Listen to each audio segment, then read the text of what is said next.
A paz do Senhor para vocês. Estamos aqui para gravar mais uma aula da Escola Bíblica Dominical, da lição de adolescente para vocês, desse terceiro trimestre do ano de 2020.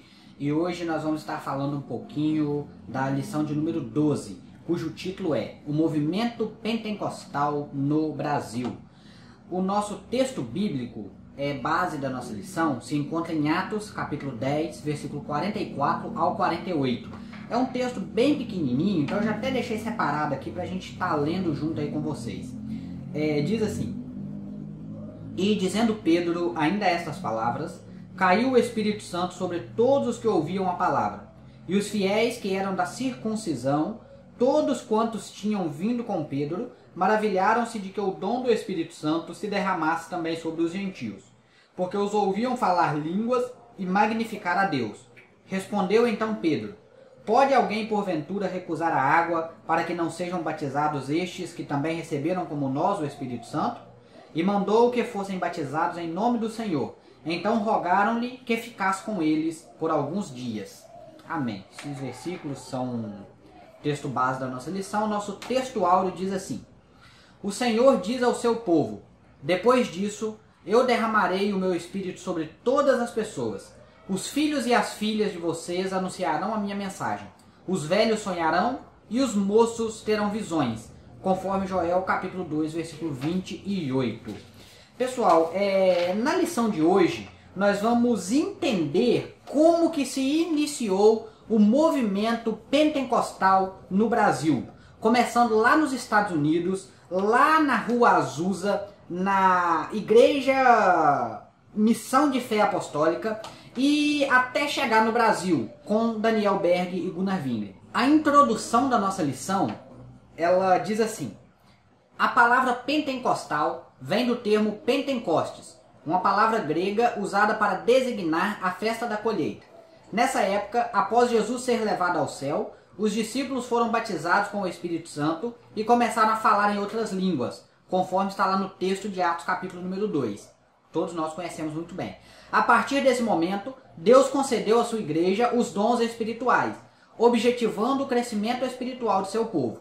Durante um período da história da igreja, essa verdade foi negligenciada por muitos cristãos, mas essa realidade começaria a mudar por intermédio de uma pequena igreja americana no início do século XX.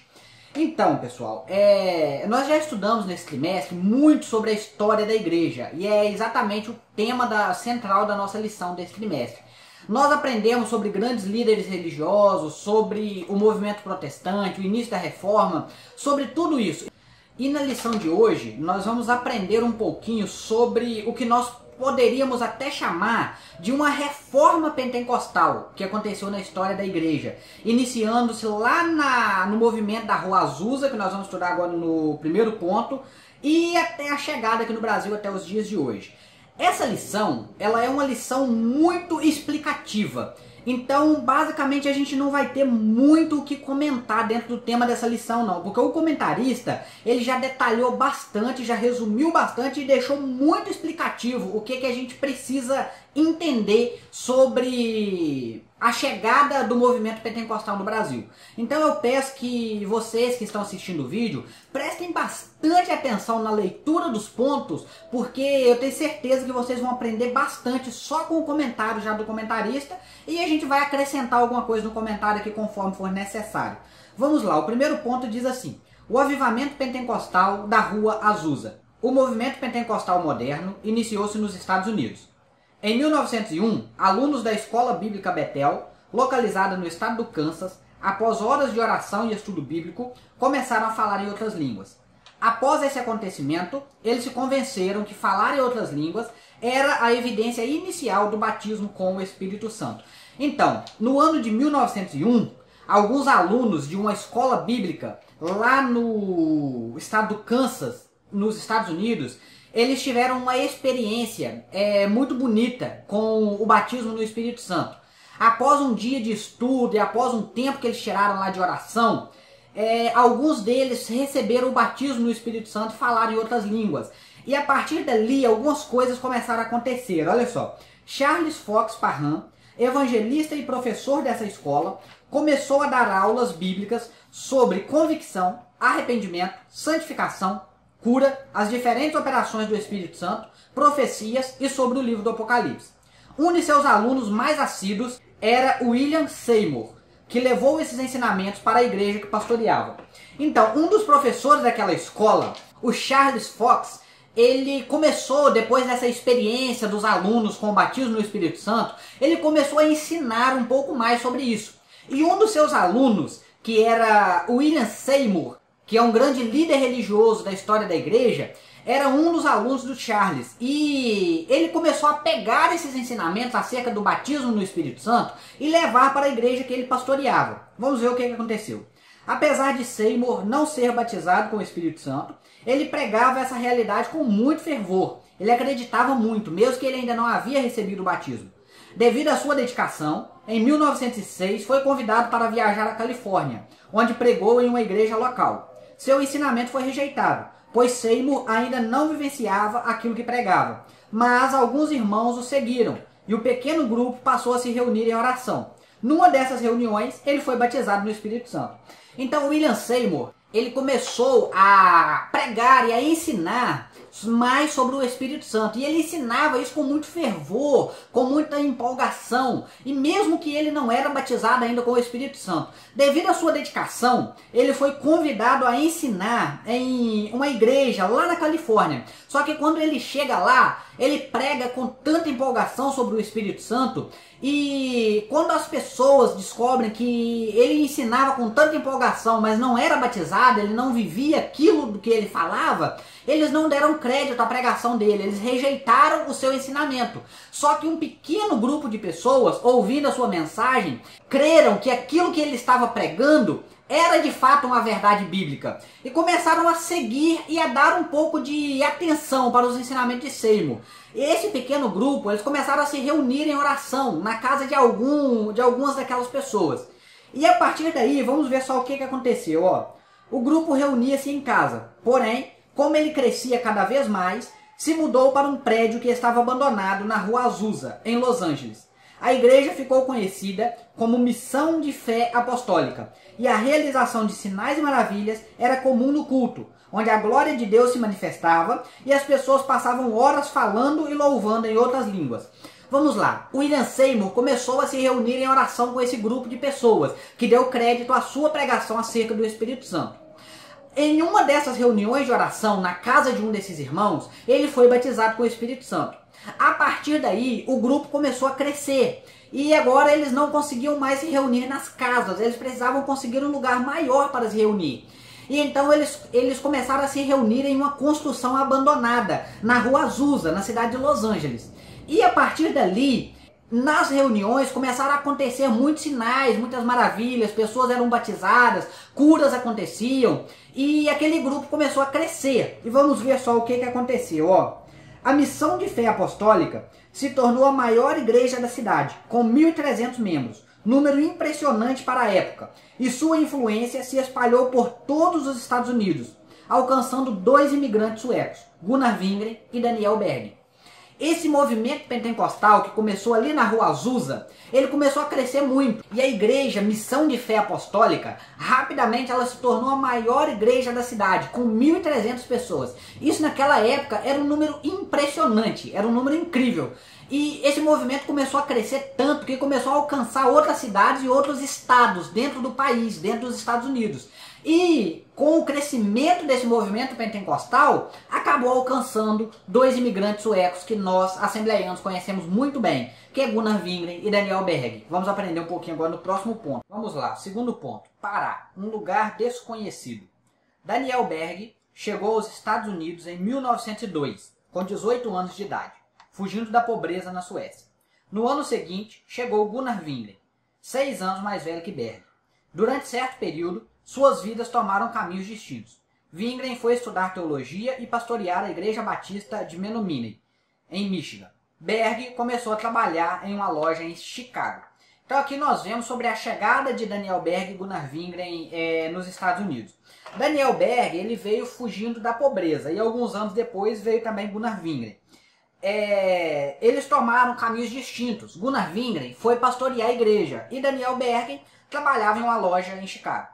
Durante uma visita à primeira igreja batista sueca em Chicago, que era fortemente influenciada pelo avivamento da Rua Azusa, Wingren foi batizado com o Espírito Santo e começou a falar em línguas.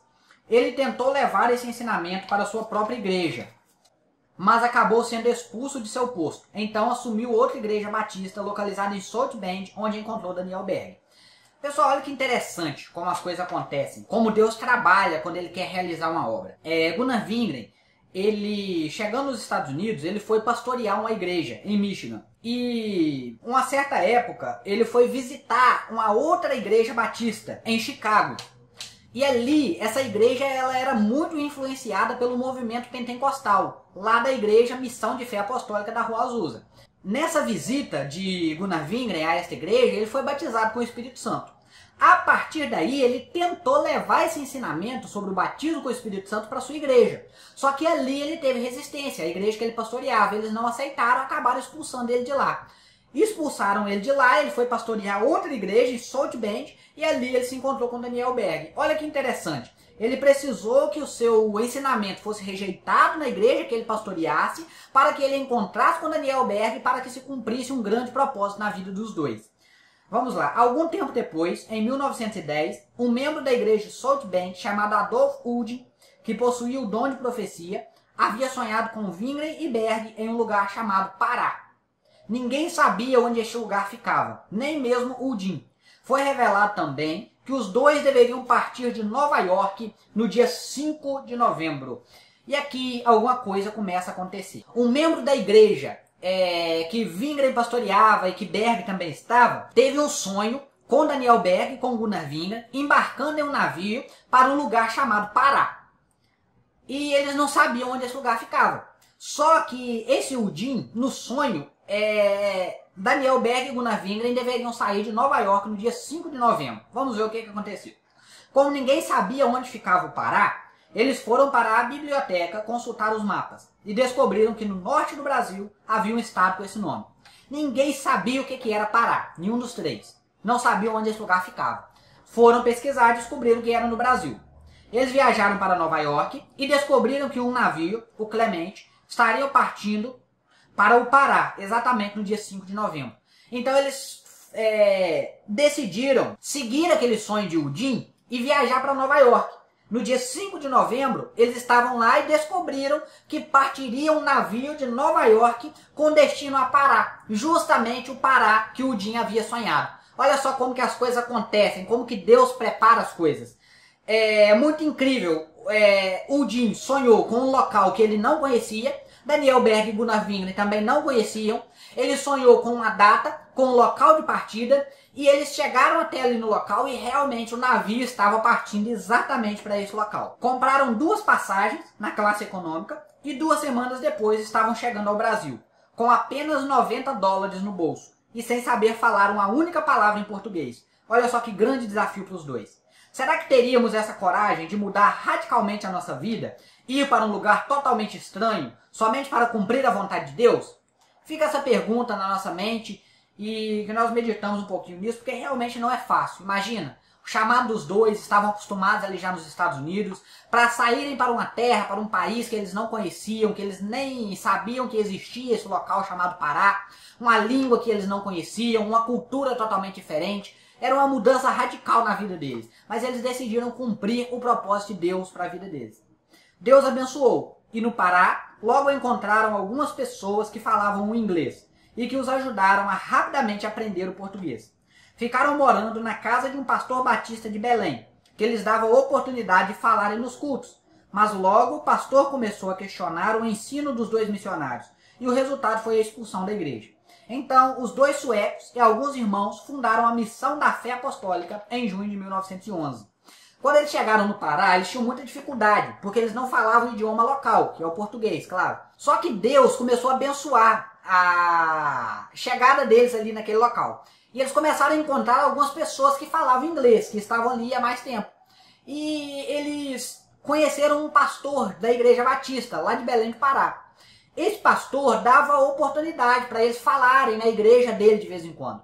Só que, depois de alguns dias, esse pastor começou a não concordar com os ensinos de Gunnar Wingre e Daniel Berg. E esse questionamento desse pastor acerca de algumas coisas que eles falavam gerou um desentendimento e eles acabaram sendo expulsos daquela igreja. E algumas pessoas que concordavam com os ensinamentos dos dois acabaram saindo juntos. E com esse pequeno grupo de irmãos, eles fundaram uma igreja chamada Missão da Fé Apostólica. Mas vamos entender uma coisa, eles não se rebelaram contra o pastor. O pastor não concordava com os ensinos deles e os expulsaram dali da igreja. Por isso eles acabaram fundando a Missão da Fé Apostólica em junho de 1911.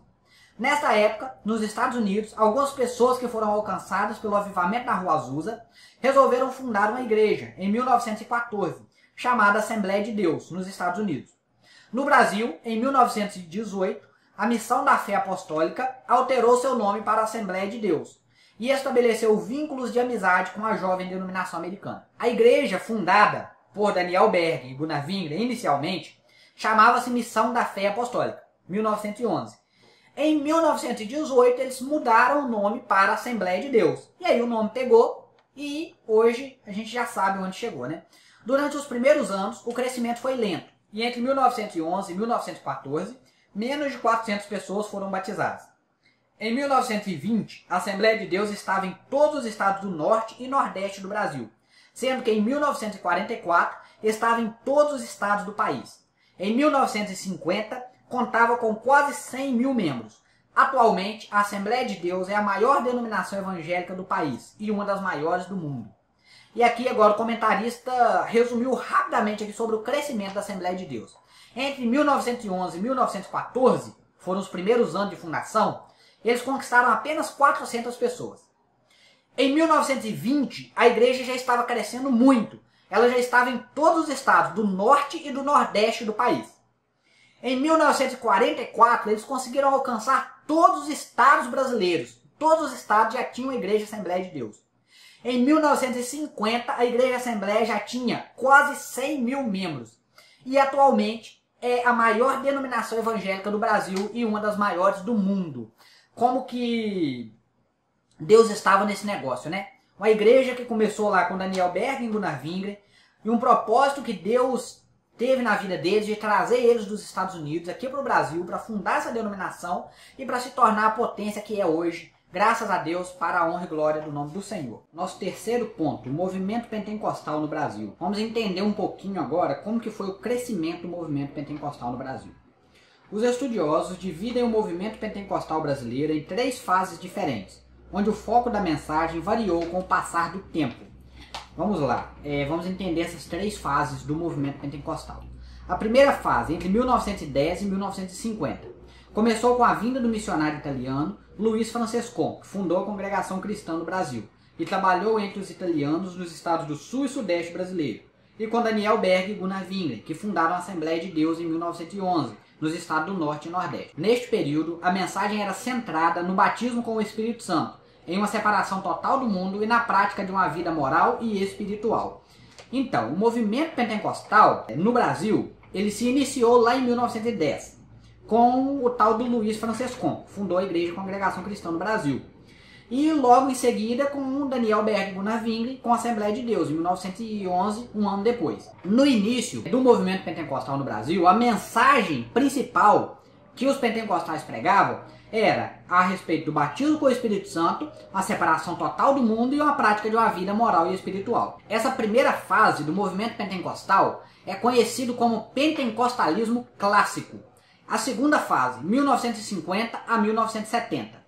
Começou na década de 1950 com a chegada de 2 missionários norte-americanos que fundaram a Igreja do Evangelho Quadrangular, em 1951, pois tinham por objetivo alcançar o maior número de pessoas possível usando o rádio para este fim.